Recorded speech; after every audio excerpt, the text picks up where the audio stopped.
नमस्कार दोस्तों। तो कैसे हैं आप सब। आई होप कि आप सभी अच्छे होंगे। मैं सतपाल चौधरी एक बार फिर से आप सभी का स्वागत करता हूं हमारे इस सेशन में। दोस्तों, आज की जो अपनी क्लास रहेगी वो एमसीक्यूज पे रहेगी। लास्ट क्लास में अपने प्रिंसिपल ऑफ इंश्योरेंस कवर किया था। आई होप कि आप सभी ने अच्छे तरीके से कवर किया होगा। तो उसी बेसिस पे मैंने कुछ एमसीक्यूज तैयार किए हैं। तो अपना 100% दीजिएगा और अपना जितना भी स्कोर है वो कमेंट बॉक्स में मेंशन जरूर करना। तो क्लास शुरू करने से पहले मैं एक छोटी सी जानकारी आपको फिर से देना चाहूँगा। जितनी भी अपनी क्लासेस हैं उसकी पीडीएफ मैंने टेलीग्राम चैनल पे अपलोड कर दी है। तो डिस्क्रिप्शन में आपको टेलीग्राम चैनल का लिंक दिया हुआ है। लिंक पे क्लिक कीजिए, चैनल विजिट कीजिए और वहाँ से जितनी भी पीडीएफ है वो आप डाउनलोड कर सकते हैं। तो चलिए शुरू करते हैं। तो आज का जो अपना पहला क्वेश्चन है वो है, according to section 45 of the insurance act 1938 on finding out about non-disclosure of material fact, in how many year can the insurance company declare the contract as null and void। तो section 45 जो insurance act 1938 के अंदर एक mention है कि अगर कोई व्यक्ति पॉलिसी लेते समय कोई अपने मटेरियल फैक्ट छुपाता है तो कितने वर्षों में कंपनी को अगर पता चलता है तो वो उस कॉन्ट्रैक्ट को, उस पॉलिसी को कैंसिल कर सकती है या नल एंड वॉइड कर सकती है। ये आपको बताना है। तो ए नंबर ऑप्शन है only eight the time of the accepting the proposal, यानी जिस टाइम प्रपोजल एक्सेप्ट किया है उस समय। बी है only during the first year of the policy, policy अवधि के पहले वर्ष के दौरान। During the first 2 year of the policy, policy अवधि के 2 वर्ष के दौरान। और never once the insurance company issue the policy it can not declare the policy void due to non disclosure of material fact. यानी डी नंबर है कि नहीं कर सकती, क्योंकि एक बार अगर इंश्योरेंस कंपनी ने कोई पॉलिसी इशू कर दी है तो वो non disclosure of material fact के आधार पे कोई भी पॉलिसी है वो कैंसिल नहीं कर सकती। तो इसका राइट आंसर आपको बताना है। तो दोस्तों, इसका जो अपना राइट आंसर रहेगा वो बताइए क्या रहेगा।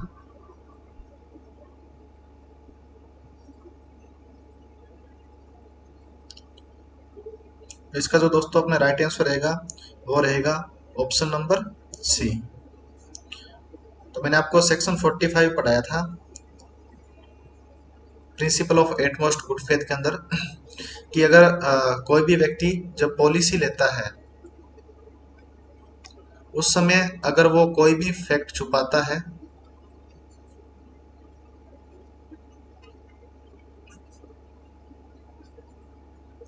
और जो फैक्ट उसने छुपाया है, यानी जो उसने डिस्क्लोज नहीं किया, जो फैक्ट उसका नॉन डिस्क्लोजर है, वो इंश्योरेंस कंपनी को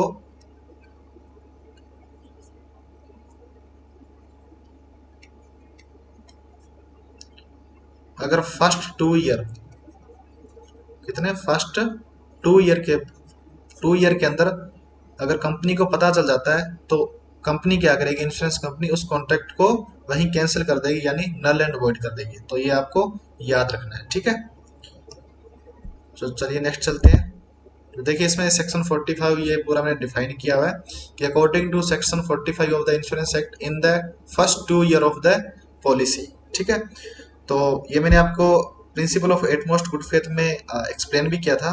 तो एक बार फिर से देख लो कि जो शुरुआत के 2 साल है उसमें अगर कोई मटेरियल फैक्ट अगर किसी पर्सन ने छुपाया है, किसी पॉलिसी होल्डर ने छुपाया है और कंपनी को अगर पता चलता है तो फर्स्ट 2 ईयर के अंदर वो क्या कर सकती है, उस कॉन्ट्रैक्ट को नल एंड वॉइड कर सकती है, ठीक है। इससे आगे देखिए क्या है, आफ्टर 2 ईयर, यानी अगर 2 साल के बाद अगर कंपनी को पता चलता है तो क्या होता है। तो उस कंडीशन में क्या होता है कि वो मटेरियल फैक्ट क्या है, उस मटेरियल फैक्ट के आधार पर कंपनी है वो इंश्योरेंस जो कॉन्ट्रैक्ट है वो कैंसिल नहीं कर सकती या नल एंड वॉइड नहीं कर सकती। तो उसके लिए उसको क्या करना पड़ेगा, fraud must be establish to make the policy void. यानी अगर वो उसने कोई फ्रॉड की या धोखाधड़ी की है तो उसको साबित करना पड़ेगा। उसके बाद में कंपनी क्या कर सकती है, जो पॉलिसी है उसको नल एंड वॉइड कर सकती है, ठीक है। तो ये आपको क्लोज याद रखना है। 2 साल के अंदर अगर पता चलता है तो वो कंपनी बिना किसी की परमिशन के अपने डिसीजन के आधार पर उस कॉन्ट्रैक्ट को नल एंड वॉइड कर सकती है और जितना भी प्रीमियम होगा वो जब्त कर लिया जाएगा। 2 साल के बाद अगर कोई फ्रॉड का पता चलता है कंपनी को, तो उसके लिए क्या होगा, कंपनी को साबित करना पड़ेगा, ठीक है, कुछ सबूत देने पड़ेंगे। तो उसके बाद क्या हो सकता है, उस जो भी पॉलिसी है उसको कैंसिल किया जा सकता है या नल एंड वॉइड किया जा सकता है। तो this clause is refer to as the indisputability और इनकंटेंसिबिलिटी, ठीक है। तो इसको नाम क्या दिया गया, इनडिस्प्यूटेबिलिटी और इनकंटेंसिबिलिटी। अगर ये 2 साल का क्लॉज सेक्शन 45 का आपसे पूछ ले तो ये आपको जो एब्रीविएशन है इसकी ये याद रखनी है, ठीक है। और ये जो सेक्शन 45 है ये किसमें, this applies on the life insurance, ठीक है। तो ये सिर्फ लाइफ इंश्योरेंस पॉलिसीज होती है उसी पे अप्लाई होता है, ये अपने को याद रखना है, ठीक है। तो एक बार अच्छे तरीके से ये देख लेना, सेक्शन 45 क्वेश्चन यहाँ से बनने की उम्मीद है। तो चलिए नेक्स्ट चलते हैं अपने question number 2। Ravi has taken a life insurance policy worth Rs 3 lakh from insurance company ABC and another worth Rs 3 lakh from insurance company XYZ. In the event of the Ravi's death, what will be the amount of the compensation received by the Ravi's nominee? तो रवि ने 2 life insurance policy ली है, दोनों ही 3-3 लाख की है, एक ABC company से और दूसरी है XYZ कंपनी से। तो अगर रवि की डेथ होती है तो उसके नॉमिनी को कितनी अमाउंट प्राप्त होगी ये आपको बताना है। बताइए इसका ऑप्शन क्या रहेगा, ए, बी, सी या D.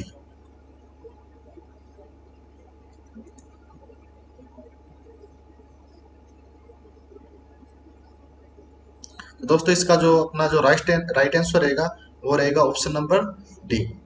Total RS 6 lakh will be the received which include RS 3 lakh from company ABC and company XYZ is as the principle of indemnity does not apply to life insurance। तो principle of indemnity में अपने पढ़ा था कि कोई भी claim देने से पहले उसको आइडेंटिफाई किया जाता है, या मैंने आपको बताया था कि एक शॉर्ट ट्रिक में याद रखना है कि आइडेंटिफाई किया जाता है कि कितना लॉस हुआ है और उसी के आधार पर क्या होता है, क्लेम पास कर दिया कंपनी।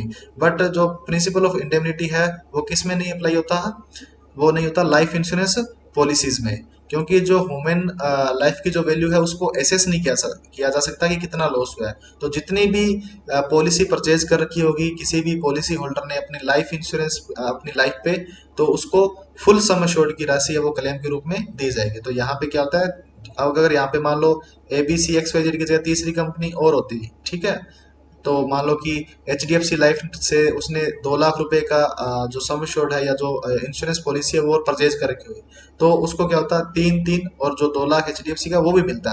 तो चाहे उसने 10 कंपनी से अलग अलग पॉलिसी परचेज कर रखी है, ठीक है, तो उसको जो क्लेम की राशि है वो क्या होता, वो टोटल सम एश्योर्ड उसको फुल पे किया जाता है, क्योंकि ह्यूमन लाइफ को एसेस नहीं किया जा सकता। इसीलिए लाइफ इंश्योरेंस पॉलिसीज क्या होती है दोस्तों, प्रिंसिपल ऑफ जो इंडेमनिटी है उससे बाहर होती है, ठीक है। तो चलिए नेक्स्ट चलते हैं। क्वेश्चन नंबर 3 है, Firoz has taken a fire insurance policy from company ABC for RS 1 lakh and the another fire insurance policy from company XYZ for RS 50,000। There is a fire in the house and the loss is 75,000। How much will be the claim paid by each company. यानी फिरोज ने क्या है, एक fire insurance policy purchase कर रखी थी 1 लाख की ABC company से और 50,000 की XYZ कंपनी से। तो उसके हाउस में आग लगी, उससे उसको टोटल लॉस हुआ 75,000 यानी 75,000 रुपए का। तो क्वेश्चन में पूछा गया कि कितनी अमाउंट दोनों कंपनियों द्वारा पे करनी होगी, तो ये आपको बतानी है। ऑप्शन ए रहेगा, बी रहेगा, सी रहेगा या डी रहेगा।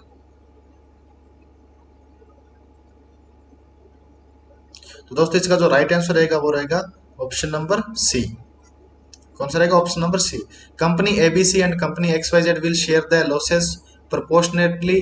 Company ABC will pay 50,000 and company XYZ will pay 25,000। तो देखिए मैंने आपको ये बताया था कि जब भी ऐसी कोई कंडीशन होती है जिसमें मान लो कि एक ही थिंग्स के ऊपर या फिर सब्जेक्ट मैटर ऑफ जो इंश्योरेंस है वो सिंगल हो, उसके ऊपर 2 अलग अलग कंपनियों से अगर उसने ले रखा है, तो जो भी उसका जो रेशियो बनेगा उसके आधार पर क्या है क्लेम पास किया जाएगा। तो यहाँ पे देखिए क्या था कि जो कंपनी ABC थी इससे कितने का ले रखा था, 1 लाख का, और जो कंपनी XYZ है इससे इंश्योरेंस कितना ले रखा था, 50,000 का। तो इसका रेशियो क्या बना, 2:1, ठीक है। अब टोटल लॉस कितना हुआ, 75,000 इक्वल टू 3, ठीक है। तो यहाँ पे क्या आ गया, 25,000 रुपये। तो एक अनुपात का मान आ गया 25,000, यानी जो XYZ पे करेगी वो करेगी 25,000, और जो ABC कंपनी थी वो पे करेगी 50,000। ठीक है, तो ये प्रोपोर्शनेटली बांटा जाता है कि जितना सम एश्योर्ड है उसके हिसाब से इनका रेशियो निकाला जाता है, और उसी हिसाब से जो लॉस है वो सेटल किया जाता है डिफर टाइप को, जो GIC कंपनी होती है उनके द्वारा। ठीक है, नेक्स्ट चलते हैं। For which of the family member mentioned below can Karan take health insurance. तो जो करण है वो एक हेल्थ इंश्योरेंस लेना चाहता है, तो अपने किस फैमिली मेंबर के लिए वो हेल्थ इंश्योरेंस परचेज कर सकता है, ये आपको बताना है। तो ए है पेरेंट्स, बी है ब्रदर, और सी है सिस्टर, डी है ऑल ऑफ द अबव, और ई है नन ऑफ द अबव। तो राइट आंसर बताना है दोस्तों, इसका क्या रहेगा। तो दोस्तों इसका जो राइट आंसर रहेगा वो रहेगा पेरेंट्स। ठीक है, तो मैंने आपको एक प्रिंसिपल बताया था, principle of insurable interest. I hope कि सभी को रिमाइंड हो गया होगा, प्रिंसिपल ऑफ इंश्योरेबल इंटरेस्ट। तो उसमें मैंने आपको बताया था क्या था, कि जो प्रिंसिपल ऑफ इंश्योरेंस इंटरेस्ट में मैंने आपको एक कॉमन लॉ बताया था, कि कॉमन लॉ में क्या क्या आते हैं। कॉमन लॉ में स्पाउस, पेरेंट्स, चिल्ड्रन, या फिर एसेट्स। तो ये चीजें मैंने आपको बताई थी कि ये चीजें कॉमन लॉ में आती है। तो देखिए यहाँ पे कहीं पे ब्रदर्स या सिस्टर का नाम आया, क्योंकि मैंने क्या बताया कि जो इंश्योरेबल इंटरेस्ट होता है उसमें कॉमन लॉ में ये चीजें होती है। तो यहाँ पे क्या लेगा वो पेरेंट्स के लिए, अब यहाँ पे वो हेल्थ इंश्योरेंस पॉलिसी लेना चाहता है, तो उसका इंश्योरेबल इंटरेस्ट किस में है, कि स्पाउस, पेरेंट्स, चिल्ड्रन, या उसकी जो कोई एसेट्स है, उसकी संपत्ति है, उसमें है। तो यहाँ पे देखिए क्या रहेगा, पेरेंट्स। तो कोई भी व्यक्ति है उसका इंश्योरेबल इंटरेस्ट कभी भी अपने ब्रदर सिस्टर इनमें नहीं होता। तो ये कॉमन लॉ में जितने भी मैंने आपको ये रिलेशन बताए थे, ब्लड रिलेशन, ठीक है, तो ये आपको याद रखने हैं। ठीक है, एक चीज और याद रखना, अगर कोई व्यक्ति अपने फैमिली के लिए पूरा हेल्थ इंश्योरेंस लेता है, यानी अपनी पूरी फैमिली को,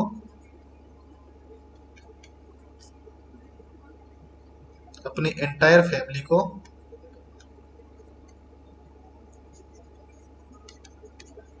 हेल्थ कवर लेना चाहता है in single policy, in single policy, तो इसको क्या बोलते हैं दोस्तों, इसको एक नाम याद रखना, इसको कहेंगे फैमिली फ्लोटर पॉलिसी। यानी कहने मतलब, अब ये क्वेश्चन नंबर 4 इसी का एग्जांपल लेते हैं कि करण अगर अपनी पूरी फैमिली का एक हेल्थ इंश्योरेंस लेना चाहता है, जिसमें वो एक सिंगल पॉलिसी में अपने एंटायर फैमिली मेंबर हैं उनको कवर कर सके, लाइक उनके उसके पेरेंट्स है, स्पाउस है उसकी, या फिर उसके बच्चे हैं, तो इसको क्या बोलेंगे, फैमिली फ्लोटर पॉलिसी कहा जाएगा। ठीक है, तो ये अपने को याद रखना है। तो फैमिली फ्लोटर पॉलिसी किस प्रकार की पॉलिसी में परचेज की जाती है, ये हेल्थ इंश्योरेंस पॉलिसीज में परचेज की जाती है, तो ये अपने को याद रखना है। एक मैंने आपको GIC में भी बताया था कि जनरल इंश्योरेंस कंपनी जो फ्लोटर पॉलिसी होती है वो क्या होती है, फिर से रिपीट कर देता हूँ ये, कि अगर कोई general insurance company floater policy करती है, सेल कौन सी, GIC कंपनी, तो उसमें मैंने आपको बताया था कि जब कोई एक सिंगल सम एश्योर्ड के अंदर, सिंगल सम एश्योर्ड के अंदर डिफर टाइप की लोकेशन में जो स्टॉक होता है उसको उसको उसके जोखिम को कवर किया जाता है, तो उसको क्या बोलते हैं, फ्लोटर पॉलिसी। तो जब भी कोई general insurance company floater policy sell करती है, तो उसमें क्या होता है कि एक सिंगल पॉलिसी इश्यू की जाती है, यानी सिंगल सम एश्योर्ड पे। और उसमें क्या होता है कि कोई भी व्यक्ति के अलग अलग जगह पे अगर कोई स्टॉक है, ठीक है, कोई वेयर हाउस है, तो उसके रिस्क को कवर किया जाता है। ठीक है, तो ये याद रखना, फ्लोटर पॉलिसी GIC पॉलिसी में कैसे काम करती है, और जो फैमिली फ्लोटर पॉलिसी है वो हेल्थ इंश्योरेंस जो पॉलिसीज होती है उसमें कैसे काम करती है, ये अपने को याद रखना है। ठीक है, तो याद रखना, family floater policy for health insurance, और फ्लोटर पॉलिसी है वो किस में होती है, वो GIC जो कंपनी जो प्रोडक्ट सेल करती है। और इसमें क्या होता है कि अगर किसी व्यक्ति के व्यक्ति ने एक ही पॉलिसी परचेज की है, उसके अलग अलग, मान लो एक ही शहर में अलग अलग लोकेशन पे वेयर हाउस है, उसके रिस्क को वो ओवरकम करना चाहता है या वो कवर लेना चाहता है किसी इंश्योरेंस कंपनी से, तो वो एक सिंगल पॉलिसी भी इशू कर सकता है। तो उसको क्या बोलेंगे, फ्लोटर पॉलिसी। कि उसने एक सिंगल सम एश्योर्ड या एक सिंगल पॉलिसी पे अपने जो वेयर हाउस है या अपने जो स्टॉक है उसके डिफरेंट टाइप की जो लोकेशन है उसको कवर कर लिया इन सिंगल पॉलिसी। ठीक है, तो ये अपने को याद रखना है। क्वेश्चन नंबर 5 देखिए, Ramesh had taken a life insurance policy of Rs 1 lakh from company ABC and another life insurance policy of Rs 50,000 from company XYZ. On Ramesh's death, his nominee makes a claim. How much is the claim amount that? तो रमेश ने दो life insurance policy purchase कर रखी है, एक है ABC से 1 लाख से और दूसरा है कंपनी XYZ से 50,000 रुपए की। तो रमेश की डेथ हो जाने पे उसके नॉमिनी को कितनी अमाउंट मिलेगी आपको बतानी है। तो इसका जो ऑप्शन है वो देख लीजिए, ए रहेगा, बी रहेगा, सी रहेगा या फिर डी रहेगा, ये आपको बताना है।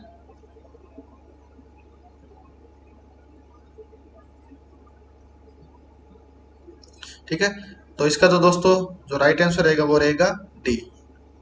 Nominee will receive total rupee 1,50,000 out of which full benefits amount of Rs 1 lakh will be paid by the company ABC, यानी टोटल 1.5 लाख रुपए मिलेंगे। Full sum assured life insurance policy में इसमें दिया जाता है, क्योंकि लाइफ इंश्योरेंस पॉलिसी में क्या है, प्रिंसिपल ऑफ इंडेमनिटी नहीं होता, क्योंकि ह्यूमन लाइफ को एसेस नहीं किया जा सकता, आइडेंटिफाई नहीं किया सकता, आइडेंटिफाई नहीं किया जा सकता कि कितना लॉस हुआ है। तो उस कंडीशन में चाहे उसने एक कंपनी से पॉलिसी ले रखी है, चाहे उसने 10 पॉलिसी अलग अलग कंपनी से ले रखी है, तो उसमें फुल सम एश्योर्ड अमाउंट मिलेगी। ठीक है, तो यही है अपने ऑप्शन नंबर डी में। तो ये अपने को याद रखना है, जिसमें 1 लाख जो है वो जो कंपनी एबीसी है वो देगी, और जो 50,000 रुपए वो कौन देगी, XYZ कंपनी देगी, क्योंकि जो जितना सम एश्योर्ड उसने रमेश को दिया है उतनी फुल अमाउंट उसको नॉमिनी को पे करनी पड़ेगी। नेक्स्ट देखिए, Mahesh has finalised A resale property which he plans to purchase 3 months later. ठीक है, the current owner has not taken property insurance and Mahesh is worried that the property may be destroyed or damaged due to some of peril. What can Mahesh do? यानी महेश ने एक decision लिया कि कोई property है जो resale हो रही थी उसको परचेज करने की, बट वो परचेज कब करेगा, 3 महीने बाद।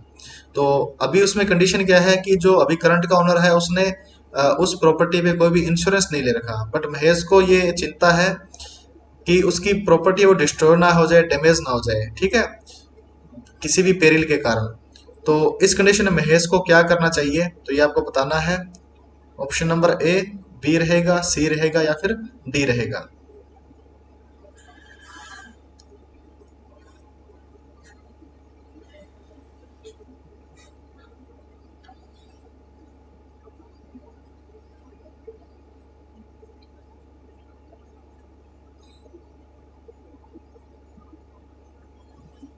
दोस्तों इसका जो राइट आंसर रहेगा वो रहेगा ऑप्शन नंबर बी।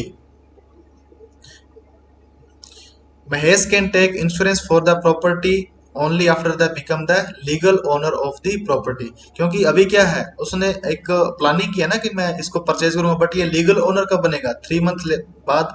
तो 3 मंथ बाद क्या, जब उसके पास लीगल ओनरशिप आ जाएगी उस प्रॉपर्टी की, तो वो क्या कर सकता है, वो अपनी जो प्रॉपर्टी है उसके अगेंस्ट में क्या है, जो इंश्योरेंस कवर है वो ले सकता है। क्योंकि मैंने आपको प्रिंसिपल ऑफ जो इंश्योरेबल इंटरेस्ट था उसमें मैंने आपको कॉमन लॉ जो बताया था, उसमें क्या था कि कॉमन लॉ में क्या आता है, स्पाउस आती है, चिल्ड्रन आते हैं, पेरेंट्स आते हैं, और अपनी क्या आएगी, एसेट्स यानी संपत्ति आएगी। तो संपत्ति का मालिक तो अभी है नहीं महेश, तो जब ये संपत्ति का मालिक बन जाएगा तो वो अपने एसेट्स के अगेंस्ट भी क्या है, जो इंश्योरेंस कवर है वो ले सकता है, या कोई इंश्योरेंस पॉलिसी है वो ले सकता है। तो ये अपने को याद रखना है। नेक्स्ट चलते हैं question number 7। David and Anthony are brother going for a picnic on their bikes. तो डेविड और एंथनी जो भाई हैं वो पिकनिक पे गए थे, किस पे, बाइक पे, विद देयर स्पाउस। ठीक है, both have taken insurance for their bikes, दोनों के पास इंश्योरेंस था बाइक का। Due to Anthony's negligent driving, ठीक है। तो एंथनी की जो गलती से जो जो गलत तरीके से जो ड्राइविंग कर रहा था उसके कारण क्या हुआ, both the brother bang into each other and David bike is damage. तो दोनों के बीच क्या हुई, टक्कर हुई और डेविड की जो बाइक है वो क्या होगी, डैमेज होगी। तो how will the insurance claim be settle, तो इस कंडीशन में क्या होगा, यानी जो इंश्योरेंस क्लेम है वो कैसे सेटल किया जाएगा, तो ये आपको बताना है।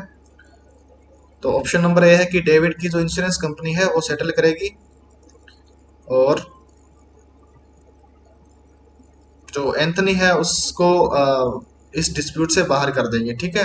बी है David insurance company will settle the claim and recover the money from the Anthony, कि डेविड की जो इंश्योरेंस कंपनी है वो क्लेम को सेटल करेगी और रिकवर किससे किया जाएगा, एंथनी से, क्योंकि इसमें जो रिस्पॉन्सिबिलिटी किसकी थी, नेग्लिजेंट ड्राइविंग कौन कर रहा था, वो एंथनी कर रहा था। क्वेश्चन नंबर सी है insurance company will not interfere as it a family matter, कि ये इंश्योरेंस कंपनी फैमिली मैटर में इंटरफेयर नहीं करेगी। और डी है Anthony will make the money from his insurance company and pay for the repair for his brother's bike. तो Anthony क्या, इसमें क्या है कि एंथनी जो अपनी इंश्योरेंस कंपनी है उससे क्लेम का पैसा लेगा और जो डेविड की बाइक है वो रिपेयर करा के देगा। तो आपको राइट आंसर बताना क्या रहेगा। तो दोस्तों इसका जो राइट आंसर रहेगा वो रहेगा ऑप्शन नंबर बी,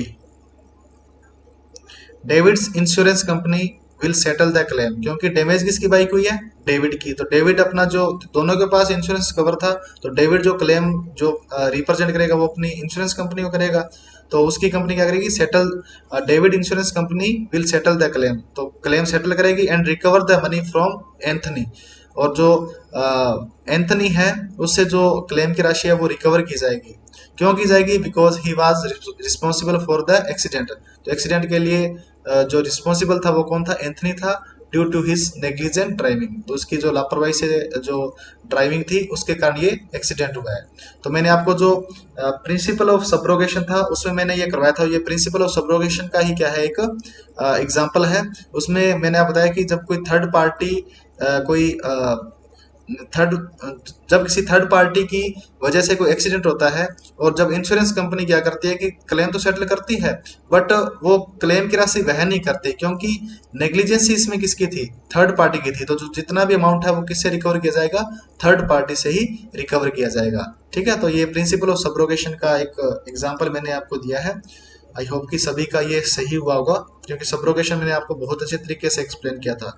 नेक्स्ट चलते हैं question number 8, there was a fire in the warehouse, अगर किसी वेयर हाउस में आग लगती है, the fireman remove the goods from the warehouse and kept them in the open, just then there was heavy rainfall and the stock was damaged, in this case dash was identify as the proximate cause, यानी अगर किसी warehouse में आग लगती है और fireman क्या करता है, जितना भी गुड्स हो या फिर उसका स्टॉक है वो बाहर ओपन में रख देते हैं, और उसके तुरंत बाद क्या होती है, just then there was a heavy rainfall, तुरंत बाद क्या होता है, एक भारी बरसात आती है और उसका जो पूरा स्टॉक है वो डैमेज हो जाता है। तो इस कंडीशन में आपको बहुत बताना है कि जो प्रोक्सीमेट कॉज है वो क्या रहेगा।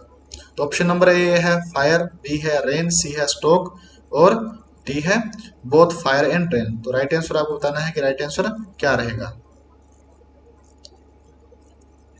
दोस्तों इसका जो राइट आंसर रहेगा वो रहेगा ए, फायर। तो मैंने आपको बताया था कि जब भी कोई कोई कॉज होता है या कोई भी मान लो इवेंट हैपन होता है, किसी एक मान लो यहाँ पे क्या हुआ कि फायर हुई, तो फायर की वजह से क्या हुआ कि जो गुड्स है वो बाहर निकाला गया, और इसमें देखो मैंने आपको बताया कि जस्ट देन यानी इमीडिएटली एक दूसरा कोई पेरिल हैपन हो गया, दूसरा कोई रिस्क क्या हुआ वो हैपन हो गया। क्या हुआ कि उसके जस्ट बाद क्या हुई, एक हेवी रेनफॉल यानी भारी बरसात हुई, और उसकी वजह से क्या हुआ, डैमेज हो गया उसका जितना भी स्टॉक था, जितने भी गुड्स था वो सारा का सारा स्टॉक हो गया। तो इसमें मैंने बताया कि जब कोई कोई पेरिल हैपन होता है और उसके बाद में दूसरा पेरिल हैपन होता है या तीसरा होता है, तो उस कंडीशन में क्या होता है कि ये एक चेन बन जाती है अनसर्टेन नंबर ऑफ पेरिल की। तो उसमें क्या होता है कि जो प्राइमरी कोज होता है वही क्या होता है, प्रोक्सीमेट कोज होता है। तो यहाँ पे क्या पहले क्या हुई, फायर हुई, इमीडिएटली क्या हुई, हेवी रेनफॉल हुई। अगर यहाँ पे ये जो स्टॉक बाहर निकाला था और कुछ दिनों बाद रेनफॉल होती, तो उसमें फिर क्या होता है, उसमें प्रोक्सीमेट जो कॉज है वो रहता रेनफॉल, क्योंकि जो बरसात हुई वो कुछ दिनों बाद हुई और उसके बाद जो प्राइमरी जो पेरिल था वो क्या था, वो तो फिर रेनफॉल होता ना। बट इस कंडीशन में क्या होगा कि पहले आग लगी, माल बाहर निकाला और उसके तुरंत बाद क्या होगी, बरसात होगी। तो तुरंत बाद हुई है, यानी एक चेन बन गई है पेरिल की, ठीक है। अलग अलग जो कंडीशन जो पैदा हुई जिसके कारण यानी जो पॉलिसी होल्डर है उसको लॉस हुआ है, ठीक है। तो इसमें क्या होगा, जो प्राइमरी कोज होता है वो ही प्रोक्सीमेट कोज कहलाता है, ये अपने को माइंड में याद रखना है। तो इस यहाँ पे क्या होगा, फायर है वो प्रोक्सीमेट कोज कहलाएगा। तो इस कंडीशन में क्या क्या होता है कि अगर जो इंश्योरेबल जो पर्सन है या जो इंश्योर्ड पर्सन है, उसने अगर रेनफॉल, अगर उसकी जो पॉलिसी है उसमें क्या है कि उसमें अगर लिखा है कि जो रेनफॉल की वजह से अगर कोई भी लॉस होगा या कोई स्टॉक खराब होता है, वो एक्सक्लूड है, यानी उसको रिस्क कवर में शामिल नहीं किया गया। बट इसमें क्या हुआ कि अब माल तो रेनफॉल की वजह से क्या हुआ, खराब हुआ, बट इसमें प्रोक्सीमेट कोज या फिर जो प्राइमरी कोज था वो क्या था, वो थी फायर। अब फायर तो जो इंश्योरेंस पॉलिसी थी उसमें मेंशन थी नहीं कि फायर की वजह से अगर आपका हुआ तो हम आपको क्लेम देंगे, कुछ भी कोई नुकसान होता है। बट फायर की वजह से तो यहाँ पे नहीं हुआ, बट वो प्राइमरी कॉज बन गया। फायर यानी आग लगी, माल बाहर निकाला, तुरंत बाद क्या की बरसात। तो इस कंडीशन में क्या होता है कि वो प्राइमरी कॉज को एसेस किया जाता है कि प्राइमरी कॉज क्या है। अब यहाँ पे रेनफॉल अगर उसके रिस्क कवर में या रेनफॉल के कारण अगर उसको क्लेम नहीं मिलता है, वो पॉलिसी डॉक्यूमेंट में एक्सक्लूड किया गया है ये, तो उस कंडीशन में क्या होगा, फिर भी इसको क्लेम मिलेगा। इस कंडीशन में क्या होगा, क्लेम दिया जाए कंपनी द्वारा, क्योंकि जो प्राइमरी कोज है वो क्या है, फायर है, ना कि रेनफॉल है, ठीक है। तो ये अपने को याद रखना है। नेक्स्ट चलते हैं question number 9। The duty of disclosure of material fact is followed by, कि जो द ड्यूटी ऑफ यानी जो डिस्क्लोजर जो ड्यूटी है डिस्क्लोजर ऑफ मटेरियल फैक्ट की, ये किसके द्वारा फॉलो की जाती है। तो ए नंबर ऑप्शन है इंश्योरेंस कंपनी, बी है पॉलिसी होल्डर, सी है बोथ ए एंड बी यानी insurance company and policy holder, और डी है नन ऑफ द अबव। तो राइट आंसर बताइए इसका क्या रहेगा। तो इसका जो दोस्तों राइट आंसर रहेगा वो रहेगा option number C, both insurance company as well as policy holder. तो जो ड्यूटी है कि आप जितने भी मटेरियल फैक्ट है उसको डिस्क्लोज करोगे, वो इंश्योरेंस कंपनी की भी ड्यूटी बनती है और पॉलिसी होल्डर की। पॉलिसी होल्डर की कैसे बनती है कि वो अपना जो प्रपोजल फॉर्म है उसमें कोई भी फैक्ट नहीं छुपाएगा। लाइक अगर वो बीमार है या कोई भी ट्रीटमेंट लिया है, बीमार है या फिर कोई ट्रीटमेंट लिया है, तो वो शो करेगा, ठीक है। अगर उसकी कोई हैबिट है, लाइक स्मोकिंग करता है, ठीक है, या फिर लिकर यानी शराब का सेवन करता है, तो ये जो मटेरियल फैक्ट है वो शो करेगा, ठीक है। ये तो ड्यूटी बनती है पॉलिसी होल्डर की कि वो बीमा लेने से पहले जितने भी फैक्ट हैं वो डिस्क्लोज करेगा, ठीक है। अब इंश्योरेंस पॉलिसी कैसे डिस्क्लोज करती है, इसका एग्जांपल ले लेते हैं। लाइक मान लो कि कोई पर्सन है ए, वो कोई फायर इंश्योरेंस लेता है,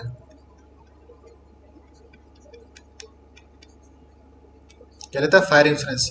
अब फायर इंश्योरेंस लेता है, उसमें क्या होता है कि फायर इंश्योरेंस में कुछ ऐसे टर्म एंड कंडीशन होती है कि अगर ए ने ऑलरेडी कुछ फायर को रोकने के उपकरण लगा रखे हैं, कि फायर को रोकने के लिए जो भी उपकरण है वो उसने वहां पे अपने ऑफिस में या अपने घर में या अपना कोई फैक्ट्री है वहां पे इंस्टॉल कर रखे हैं ऑलरेडी, तो जो इंश्योरेंस कंपनी है वो क्या करती है, जो प्रीमियम होता है, जो भी ऐसे प्रीमियम वसूल करेगी इंश्योरेंस कंपनी, उसमें क्या कर देती है, कुछ छूट कर देती है, यानी प्रीमियम पे क्या कर देती है, रिबेट कर देती है। ए ने अगर कोई फायर इंश्योरेंस पॉलिसी परचेज करनी है और ए ने ऑलरेडी अगर कुछ फायर यानी आग को रोकने के उपकरण इंस्टॉल कर रखे हैं, अपना जो भी पैलेस है, लाइक उसका होम ऑफिस या फिर उसकी फैक्ट्री है वहां पे कर रखे हैं, तो उसमें क्या होता है, क्लोज होता है कि प्रीमियम में जो है वो उसको रिबेट मिलेगी, यानी उसका जो प्रीमियम वो कुछ कम लिया जाएगा, उससे कुछ छूट मिल जाएगी उसको। तो ऐसे कुछ फैक्ट होते हैं, तो वो इंश्योरेंस कंपनी को या जो इंश्योरेंस कंपनी का एजेंट है वो पार्टी को बताने होते हैं, जो पॉलिसी होल्डर उसको बताने होते हैं कि अगर आप उपकरण लगा लोगे तो आपको इतने परसेंट की प्रीमियम में छूट मिल जाएगी। तो ऐसे कुछ जो मटेरियल फैक्ट होते हैं वो डिस्क्लोज करने होते हैं, ठीक है, पॉलिसी होल्डर से। अगर पॉलिसी होल्डर को पता नहीं चलेगा कि अगर ऐसा ऐसा कुछ कंडीशन है, अगर मैं उपकरण इंस्टॉल कर लेता हूँ तो मेरा कुछ प्रीमियम कम हो जाएगा, जिससे उसको कुछ फाइनेंशियली कुछ फायदा हो जाएगा, तो अगर ए को पता ही नहीं चलेगा तो ये डिस्क्लोज कौन करेगा, ये इंश्योरेंस कंपनी डिस्क्लोज करेगी। तो ये इंश्योरेंस कंपनी की भी ड्यूटी बनती है, तो पॉलिसी होल्डर की ड्यूटी है और इंश्योरेंस कंपनी की भी ड्यूटी है कि अपने जो मटेरियल फैक्ट है वो एक दूसरे को डिस्क्लोज करें, ठीक है। तो आई होप कि दोनों एग्जाम्पल आपको समझ में आए होंगे। नेक्स्ट चलते हैं question number 10। David made a proposal for a health insurance policy. Eight the time of the applying for the policy David was suffering from diabetes, but David did not disclose this fact to the insurance company, which principle did not follow by David। यानी David ने एक health insurance policy ली, और उसने जब वो health insurance के लिए apply किया था, पॉलिसी लेने के लिए अप्लाई किया था, तो उस टाइम वो डायबिटीज से सफर कर रहा था, ठीक है। बट डेविड ने अपने जो प्रपोजल फॉर्म था उसमें डिस्क्लोज नहीं किया। अब जो पॉलिसी होल्डर है, जो पॉलिसी लेना चाहता है, उसको प्रपोजल फॉर्म में डिस्क्लोज करने की ड्यूटी तो बनती है ना। तो अगर वो उसने ये डिस्क्लोज नहीं किया, तो ये किस प्रिंसिपल को उसने फॉलो नहीं किया या किस प्रिंसिपल का उल्लंघन किया, ये आपको बताना है। ए है principle of insurable interest, B है प्रिंसिपल ऑफ कंट्रीब्यूशन, सी है principle of utmost good faith, और डी है प्रिंसिपल ऑफ सब्रोगेशन, ठीक है। तो इसका राइट आंसर बताइए क्या रहेगा। इसका जो राइट आंसर रहेगा वो होगा principle of utmost good faith. मैंने बताया कि प्रिंसिपल जो इंश्योरेंस कंपनी जो principle of utmost good faith पे काम करती है, कि कोई भी पॉलिसी होल्डर है उसने इंश्योरेंस लेने के लिए अप्लाई किया, तो जब वो अप्लाई करेगा तो वो क्या भरेगा, proposal form, proposal form. Proposal form में जितने भी मटेरियल फैक्ट है वो उसको डिस्क्लोज करने होते हैं, बताने होते हैं कि क्या क्या है। तो उस टाइम क्या हुआ कि जो डेविड था उसने अपना जो डायबिटीज से सफर कर रहा था तो उसको डिस्क्लोज नहीं किया। तो जो principle of utmost good faith है उसका उल्लंघन किया गया, उसको फॉलो नहीं किया गया डेविड द्वारा। तो ये इसका राइट आंसर रहेगा। तो जितने प्रपोजल फॉर्म जो पॉलिसी होल्डर द्वारा पॉलिसी लेने के लिए जो अप्लाई किया जाता है, जो भरा जाता है, तो उसमें जितने भी फैक्ट होते हैं, मटेरियल फैक्ट, उसको क्या करना होता है, डिस्क्लोज करना होता है। और क्योंकि जो इंश्योरेंस कंपनी में जो अंडरराइटर बैठा है वो तो उस प्रपोजल फॉर्म को ही अंडरराइट करेगा ना, कि हाँ इसको ये बीमा देना है, इसकी हेल्थ कैसी है। तो जैसा भी पॉलिसी होल्डर अपने बारे में जानकारी देता है उसी को एसेस करके या उसी को अंडरराइट करके उसे पॉलिसी इशू की जाती है। तो principle of utmost good faith most important है, याद रखना। तो ये principle of utmost good faith का उल्लंघन किया गया डेविड द्वारा। क्वेश्चन नंबर 11 है, once the insurance company compensate the insured for the financial loss, the right of the insured person get transferred to the insurance company. The process of transfer of right from the insured person to the insurance company is known as। यानी कहने का मतलब जब कोई company जो भी claim की राशि होती है, ठीक है, या जो भी दावा होता है उसको जो फाइनेंशियल लॉस हुआ है पार्टी को, उसको एक्सेप्ट कर लेती है, तो उसमें क्या होता है कि जो राइट होता है वो इंश्योर्ड पर्सन से किसको ट्रांसफर हो जाता है, वो इंश्योरेंस कंपनी को हो जाता है। तो इस प्रोसेस को क्या कहा जाएगा, जब कोई इंश्योर्ड पर्सन से जो अधिकार है वो किसको ट्रांसफर हो जाते हैं, किसी इंश्योरेंस कंपनी को। तो ए है असाइनमेंट, बी है इंडोर्समेंट, सी है सब्रोगेशन, डी है इंडेमनिटी। तो राइट आंसर बताना आपको, इसका राइट आंसर क्या रहेगा दोस्तों। इसका जो राइट आंसर रहेगा वो रहेगा option number C, subrogation. Subrogation कैसे रहेगा, मान लो कि ए है, ए ने अपनी बाइक का बीमा कराया था, बी ने क्या किया, ए की बाइक में टक्कर मार दी, ठीक है। अब ए को जो नुकसान हुआ, ठीक है, उसका जो कंपनसेट या जो क्लेम की राशि है या जो दावा है वो कौन देगा, ए की जो इंश्योरेंस कंपनी है, ठीक है। अब ए और बी की भिड़त हुई तो ए जो ए को नुकसान हुआ उसका जो क्लेम रिप्रेजेंट किया ए ने किसको किया, उसने किया इंश्योरेंस कंपनी को, ठीक है, इंश्योरेंस कंपनी को। अब क्या हुआ कि इंश्योरेंस कंपनी ने वो दावा है वो मंजूर कर लिया या उसको एक्सेप्ट कर लिया कि ठीक है आपको लॉस की जो अमाउंट है वो मिल जाएगी। तो इस कंडीशन में क्या होता है कि जो राइट था वो ए से किसको ट्रांसफर हो गया, वो हो गया इंश्योरेंस कंपनी को। अब इसमें क्या होता है, ये सब्रोगेशन, अब इस प्रोसेस को क्या कहा जाएगा, इसको कहा जाएगा सब्रोगेशन। अब यहाँ पे नेग्लिजेंसी किसकी थी, बी की थी, क्योंकि बी क्या है, लापरवाही से वाहन चलाकर ए को टक्कर मारी और ए का नुकसान हो गया और उसका नुकसान का हर्जाना किसको देना पड़ा, इंश्योरेंस कंपनी को। अब जो राइट है जब वो फाइनेंशियल लॉस या उसको कवर करेगी या जो क्लेम की राशि ए को देनी पड़ेगी इंश्योरेंस कंपनी को। तो मैंने प्रिंसिपल ऑफ सब्रोगेशन में बताया था कि कोई भी इंश्योरेंस कंपनी थर्ड पार्टी की लापरवाही या उसकी नेग्लिजेंसी की वजह से जो क्लेम की राशि है उसका जो भार है वो खुद पे नहीं रखती। तो ए को क्लेम की राशि देने के बाद इंश्योरेंस कंपनी क्या करेगी, जो रिकवर करेगी अमाउंट वो कहाँ से करेगी, बी से करेगी यहाँ से। तो इसलिए क्या होगा कि जो राइट था पॉलिसी का वो ए से किसको ट्रांसफर हो गया, वो बी को हो गया। और अब जिस किसी की भी गलती थी थर्ड पार्टी की, तो वो ये इंश्योरेंस कंपनी बी से अपने आप जो है वो रिकवर कर लेगी जितनी भी क्लेम की अमाउंट होगी। तो इसको क्या कहा जाता है, सब्रोगेशन। ठीक है, तो ये डेफिनेशन याद रखना, अगर विद एग्जांपल आती है या डायरेक्ट डेफिनेशन आती है तो आप याद रखना। ठीक है, नेक्स्ट चलते हैं question number 12। Dash dash dash the process an insurance company uses to recover claim amount paid to a policy holder from a negligent third party. तो ये उस प्रोसेस का नाम है जिसमें इंश्योरेंस कंपनी जो क्लेम की अमाउंट है वो थर्ड पार्टी से रिकवर करती है जो उसकी गलती से उसने पॉलिसी होल्डर को पे किया है। ठीक है, तो इसका राइट आंसर बताइए। ए है सब्रोगेशन, बी है कंट्रीब्यूशन, सी है को इंश्योरेंस और डी है थर्ड पार्टी क्लेम।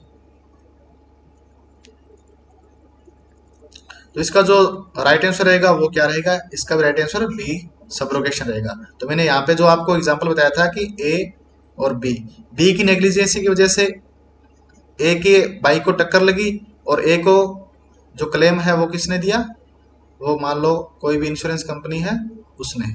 ठीक है, तो ये जो राइट जो है ए, जो पॉलिसी का राइट ए से इंश्योरेंस कंपनी को ट्रांसफर हुआ, इसको भी सब्रोगेशन कहेंगे।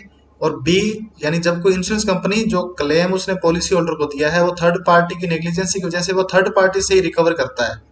ठीक है, तो इसको भी क्या कहेंगे, सब्रोगेशन ही कहा जाएगा, क्योंकि ये दोनों ही क्या है, example of principal of subrogation के अंडर में ही आते हैं। तो ये आपको डेफिनेशन विद एग्जांपल याद रखनी है ताकि आपके माइंड में एक इमेज बनी रहे, चाहे क्वेश्चन किसी प्रकार से घूम के आए, आपका जो राइट है वो आंसर हमेशा राइट ही रहना चाहिए। ठीक है, नेक्स्ट चलते हैं। Insurable interest is defined in which act. तो इंश्योरेबल जो इंटरेस्ट है, प्रिंसिपल ऑफ इंश्योरेबल इंटरेस्ट है, वो किस एक्ट में डिफाइन किया गया है, ये आपको बताना है। ठीक है, जो प्रिंसिपल ऑफ इंश्योरेबल इंटरेस्ट है वो किस एक्ट में डिफाइन किया गया है। ए है इंश्योरेंस एक्ट 1938, बी है इरडा एक्ट 1999 और सी है गिबन एक्ट 1972 और डी है नन ऑफ दिस। तो राइट आंसर बताइए, इसका राइट आंसर क्या रहेगा जल्दी से। बिल्कुल ही इजी क्वेश्चन है, जो प्रिंसिपल ऑफ इंश्योरेंस की अपनी फर्स्ट क्लास थी उसमें मैंने आपको ये कवर कराया था। तो इसका जो दोस्तों राइट आंसर रहेगा वो रहेगा none of this, option number D. क्यों रहेगा, क्योंकि मैंने आपको बताया था कि जो प्रिंसिपल ऑफ इंश्योरेंस एक्ट है वो इंश्योरेंस एक्ट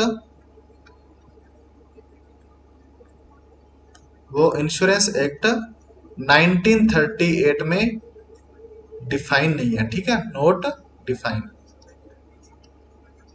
तो जितने भी मैंने आपको कॉमन लॉ बताए थे और जो कॉन्ट्रैक्ट लॉ बताए थे, ठीक है, तो वो किस में थे, मैंने वो बताया कि वो कोर्ट जजमेंट पे अलग अलग वो कैटेगरी है, वो 3 बनाई गई है। किस पे, कोर्ट जजमेंट पे, कि जब भी कोई डिस्प्यूट हुआ, कोर्ट में केस गया, तो वहां पे जो कोर्ट है, सुप्रीम कोर्ट, हाई कोर्ट, उसने जो जजमेंट दिया उसी को क्या है इंश्योरेंस कंपनी फॉलो करती है कि इंश्योरेबल इंटरेस्ट किसका किस हिसाब से होना चाहिए। तो मैंने आपको कॉमन लॉ में जैसे स्पाउस, चिल्ड्रन, पेरेंट्स बताए थे, वैसे जो कॉन्ट्रैक्ट था उसमें मैंने आपको एम्प्लॉयर एम्प्लॉय का कॉन्ट्रैक्ट, डेबिटर क्रेडिटर का जो कॉन्ट्रैक्ट था वो बताया था। ठीक है, तो ये जो कॉन्ट्रैक्ट है, ये मान लो जो 3 कैटेगरी थी, एक बेलीज था। ठीक है, वो तीनों कैटेगरी किसमें, वो मैंने बताया था आपको कि वो कोर्ट जजमेंट है, जो कोर्ट की जो जजमेंट है उसी को क्या है इंश्योरेंस कंपनी फॉलो करती है। क्यों करती है, क्योंकि इंश्योरेबल इंटरेस्ट को किसी भी एक्ट में डिफाइन नहीं किया गया, क्योंकि जितनी भी मैक्सिमम इंश्योरेंस कंपनीज है वो किस एक्ट को फॉलो करती है, इंश्योरेंस एक्ट 1938, क्योंकि उसी में ही सभी डिफाइन किया गया है, नॉमिनेशन है, असाइनमेंट है, जितनी भी पावर्स है काम करने की, बट इंश्योरेबल इंटरेस्ट को डिफाइन नहीं किया गया। तो याद रखना, principle of insurable interest depends on court judgement, और उसी के आधार पर उसको 3 पार्ट में डिवाइड किया गया है, जिसमें वो मैंने आपको 3 अलग अलग जो कॉमन लॉ है, ठीक है, एक और जो कॉन्ट्रैक्ट लॉ है या जो बेलीज है, वो मैंने आपको तीनों अलग अलग बताए थे। ठीक है, तो ये अपने को याद रखना है। क्वेश्चन नंबर 14 है, in life insurance insurable interest must exist at that time of. यानी लाइफ इंश्योरेंस जो पॉलिसीज होती हैं, ठीक है, उसमें जो इंश्योरेबल इंटरेस्ट है वो कब स्थापित होना चाहिए, ठीक है, एग्जिस्ट कब करना चाहिए। तो ए नंबर ऑप्शन है टेकिंग द पॉलिसी, यानी जिस टाइम कोई पॉलिसी होल्डर पॉलिसी लेता है उस टाइम। बी सरेंडर, जब कोई पॉलिसी होल्डर अपनी पॉलिसी सरेंडर करता है तब। सी क्लेम यानी जब कोई पॉलिसी होल्डर उस पॉलिसी का क्लेम उठाता है उस टाइम, ठीक है। और डी जो पॉलिसी होल्डर उस पॉलिसी का नॉमिनेशन करता है उस टाइम। तो बताइए कब एग्जिस्ट होना चाहिए insurable interest in life insurance policy. तो इसका जो राइट आंसर रहेगा दोस्तों वो रहेगा option number A, taking the policy, eight the time of taking the policy. क्योंकि जब भी लाइफ इंश्योरेंस पॉलिसी में जब कोई भी पर्सन पॉलिसी परचेज करता है तो वो सब्जेक्ट मैटर ऑफ इंश्योरेंस यानी subject matter of insurance, subject matter of insurance मैंने आपको बताया था कि कोई भी व्यक्ति किसके अगेंस्ट या किस रिस्क कवर को या फिर किस थिंग्स के ऊपर वो इंश्योरेंस ले रहा है उसको क्या बोलते हैं, सब्जेक्ट मैटर ऑफ इंश्योरेंस। कोई कार का करा रहा है तो वो सब्जेक्ट मैटर ऑफ इंश्योरेंस क्या है उसको, वो उसकी कार है, ठीक है। कोई अपनी लाइफ पे करा रहा है तो उसका सब्जेक्ट मैटर ऑफ इंश्योरेंस क्या है, खुद की लाइफ है। कोई अपने पेरेंट्स का बीमा ले रहा है तो उसका सब्जेक्ट मैटर ऑफ इंश्योरेंस क्या है, उसका पेरेंट्स के जो बीमा है वो है, ठीक है। तो जब भी अपने लाइफ में इन लाइफ इंश्योरेंस पॉलिसी अपने को परचेज करते हैं तो उसमें क्या है, अपने क्या किस पे ले रहे हैं कि अपना मान लो उसके साथ एक मान लो अपना जो संबंध है वो क्या है, ठीक है। तो अपना इंश्योरेबल इंटरेस्ट उसका कॉमन लॉ के अकॉर्डिंग है, कॉन्ट्रैक्ट के अकॉर्डिंग है या बेलीज के अकॉर्डिंग है, वो अपने को पता होना चाहिए। क्योंकि ऐसे होता है ना कि पहले पॉलिसी ले ली अपने पड़ोसी के नाम पे ले ली और उसके बाद में शो करें कि हाँ ठीक है इंश्योरेबल इंटरेस्ट पॉलिसी के टाइम तो कंपनी ने मांगा नहीं और उसके बाद अपने शो करते हैं कि ठीक है जी मेरा अब तो इसमें इंश्योरेबल इंटरेस्ट नहीं है।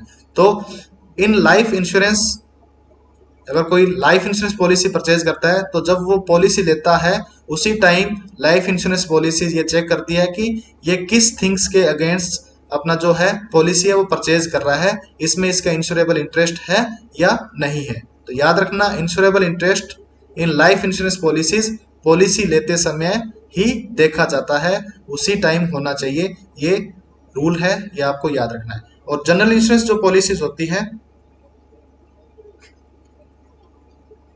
जनरल इंश्योरेंस जो पॉलिसी या जो जीआईसी कंपनी जो पॉलिसी इश्यू करते हैं उसमें जो प्रिंसिपल ऑफ इंश्योरेबल इंटरेस्ट है वो क्या है, वो एक तो जिस टाइम आप take at the time of taking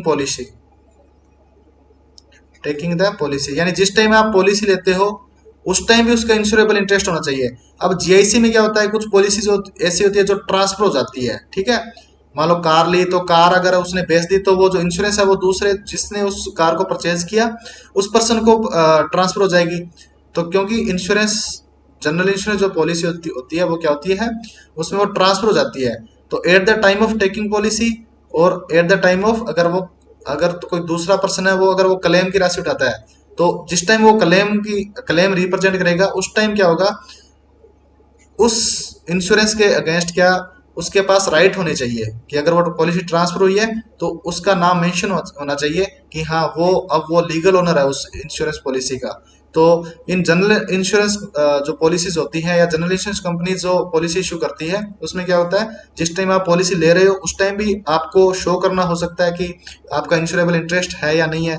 अगर कोई व्यक्ति क्लेम ले रहा है तो उस टाइम भी वो अपना इंश्योरेबल इंटरेस्ट शो कर सकता है, क्योंकि जनरल इंश्योरेंस पॉलिसीज होती है वो क्या हो जाती है, ट्रांसफर हो जाती है एक व्यक्ति से दूसरे व्यक्ति को। तो यहाँ पे मैंने आपको एक कार का एग्जांपल दिया, वो आपको याद रखना कि अगर मान लो कार का इंश्योरेंस कराया और वो कार सेल होगी तो यहाँ मान ले ए ने बी को बेची तो सेल हुई तो जो इसने ए ने इंश्योरेंस परचेज किया वो भी किसको ट्रांसफर हो गया, बी, क्योंकि अब कार का लीगल ओनर कौन है, वो है बी।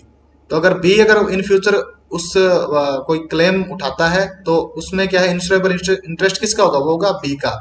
और जिस टाइम पॉलिसी ली उस टाइम किसका इंश्योरेबल इंटरेस्ट था, वो था ए का। तो ये अपने को इन जनरल इंश्योरेंस पॉलिसीज और इन लाइफ इंश्योरेंस पॉलिसीज अपना इंश्योरेबल इंटरेस्ट आपको याद रखना है। लाइफ में सिर्फ पॉलिसी लेते समय देखा जाता है, जनरल इंश्योरेंस पॉलिसी में लेते समय भी देखा जाता है, और अगर वो ट्रांसफर हो गया तो जो इंश्योरेंस ट्रांसफर हो गया तो जो क्लेम देते हैं उस टाइम भी ये देखा जाता है। तो ये दोनों अपने को याद रखने हैं। क्वेश्चन नंबर 15 है, there was a fire in the warehouse, the fireman remove the goods from the warehouse and kept them in the open. कि एक वेयर हाउस में आग लगी और जो फायरमैन थे उन्होंने जितना भी सामान था, गुड्स था, ठीक है, वो ओपन में रख दिया। The goods were laying in the open, जो भी सामान था वो बाहर पड़ा रहा खुले में, unattended for a few days, कुछ दिनों के लिए वो बाहर ही पड़ा रहा। The good were not move to another warehouse, दूसरे वेयर हाउस में गुड को शिफ्ट नहीं किया गया। After a few days there was heavy rainfall and the stock was damaged. In this case, dash dash dash was identified as the proximate cause. तो इस condition में जो proximate cause होगा वो क्या रहेगा वो आपको बताना है। ए है फायर, बी है रेन, सी है बोथ ए एंड बी और डी है डैमेज्ड स्टॉक। इसका जो राइट आंसर रहेगा दोस्तों वो रहेगा ऑप्शन नंबर बी, रेन। क्योंकि देखिए क्वेश्चन में साफ साफ दिया गया है कि जो फायर हुई उसके कारण क्या हुआ, सामान बाहर निकाला, ठीक है। फिर वो जो जो गुड्स था, जो सामान था, वो कुछ दिनों तक बाहर पड़ा रहा। अब इसमें क्या है, जो भी पॉलिसी होल्डर था उसके पास टाइम तो था ना कि अपना जो जो सामान है वो दूसरी जगह शिफ्ट कर ले, ठीक है। तो यहाँ पे क्या आ गया, अनटेंडेड फॉर फ्यू डेज। अब जो बारिश हुई है वो क्या हुई है, वो कुछ दिनों बाद हुई है। तो जैसे अपने लास्ट क्वेश्चन किया था उसमें क्या था कि स्टॉक बाहर निकाला और उसके तुरंत बाद क्या हुई, बारिश हुई और उस कारण क्या हो गया, उसका डैमेज हो गया, ठीक है। तो उस कंडीशन में प्रोक्सिमेट नोट क्या जो कॉज था वो क्या था, वो था फायर। बट यहाँ पे क्या हुआ कि आग लगी, सामान बाहर निकला, कुछ दिनों तक सामान बाहर ही पड़ा रहा और ना ही तो उस सामान को दूसरी जगह शिफ्ट किया गया, दूसरी वेयर हाउस में नहीं रखा गया। और कुछ दिनों बाद क्या हुई, भारी बरसात हुई और उसके कारण क्या हो गया, जो जो उसका सामान था वो डैमेज हो गया, ठीक है। तो इसमें जो प्रोक्सिमेट कोज होगा वो होगा रेन। क्योंकि देखिए कुछ दिनों बाद जो प्राइमरी जो कोज हुआ है वो क्या है, वो तो रेन ही हुआ है ना, यहाँ चेन तो बनी नहीं। जो इसमें जो प्राइमरी कोज हुआ है, पहले हुआ था फायर, पहले क्या था, पहले हुआ था फायर, ठीक है। फर्स्टली जो प्राइमरी कोज था वो था फायर। उसके बाद क्या हुआ, सामान बाहर निकाल दिया, सामान यानी उसका जो गुड्स था वो बिल्कुल सेफ था, ठीक है, उसमें कोई नुकसान नहीं था। उसके बाद जो सेकेंडली जो बरसात हुई, ठीक है, उसमें जो प्राइमरी कॉज बन गया था वो कौन बन गया, वो बन गई रेन। अब जो उसके जो स्टॉक को या उसके गुड्स को जो डैमेज हुआ वो कब हुई, रेन आने के बाद हुई। तो इसे प्राइमरी कॉज क्या होगा, इसमें होगा रेन, ठीक है। अब उसने फायर इंश्योरेंस ले रखा है इस कंडीशन में, ठीक है, और रेन का जो कवर है, जो बरसात से उसका जो सामान खराब हो रहा है उसको क्या कर रखा है, पॉलिसी में एक्सक्लूड कर रखा है। फॉर एग्जाम्पल यानी इस अगर रेन से उसका सामान खराब होता है तो उस पॉलिसी होल्डर को उसका डैमेज के अगेंस्ट जो क्लेम है वो नहीं दिया जाएगा, क्योंकि ये पॉलिसी डॉक्यूमेंट ने क्या कर रखा है, एक्सक्लूड कर रखा है।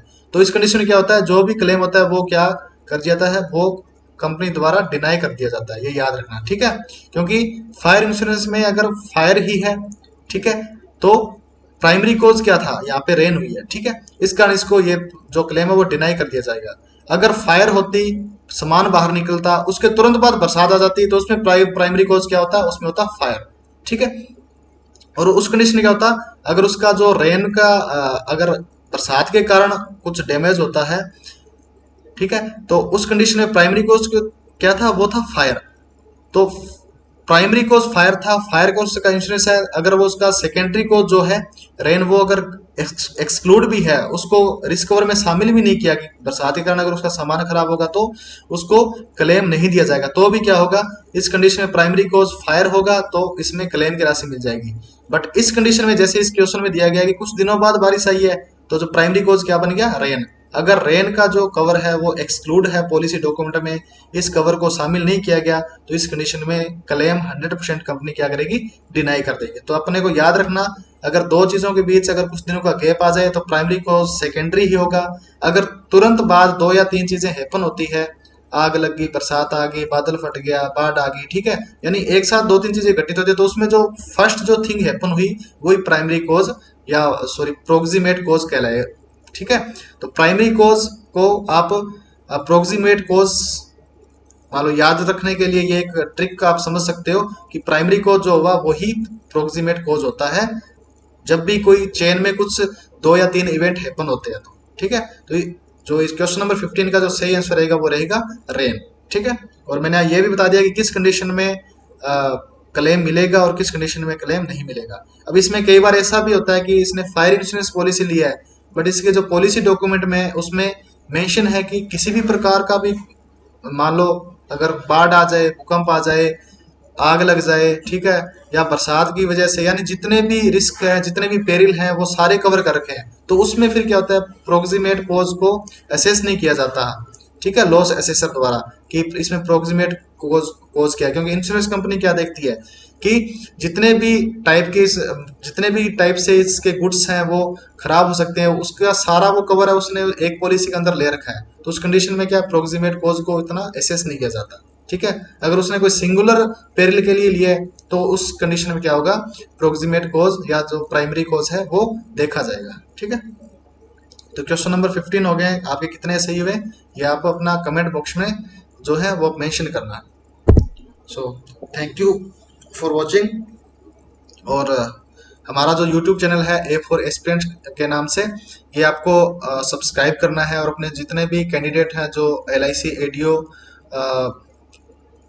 मेंस के लिए जो प्रिपरेशन कर रहे हैं उनके साथ ये शेयर कीजिएगा। So thank you for watching, मिलते हैं अपने नेक्स्ट सेशन में अगले किसी नए टॉपिक के साथ। Thank you.